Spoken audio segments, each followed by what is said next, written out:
In the sapling years of the post-war world in an English market town, I do believe we travelled in schoolboy blue, the cap upon the crown, books on knee, our faces pressed against the dusty railway carriage panes, as all our lives went rolling on the clicking wheels of trains.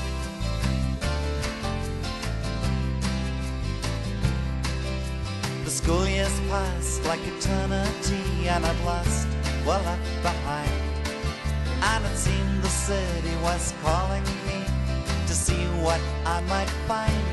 Almost grown, I stood before horizons made of dreams. I think I stole a kiss or two while rolling on the clicking wheels of trains.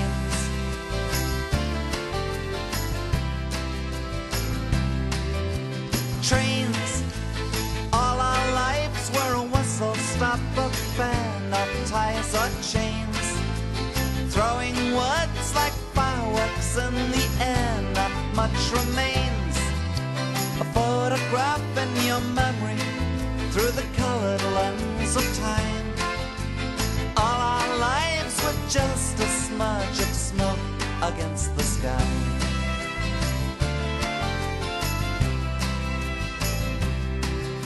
Silver rails spread far and wide through the 19th century, some straight and true, some serpentine, from the cities to the sea and out of sight of those who rode in style.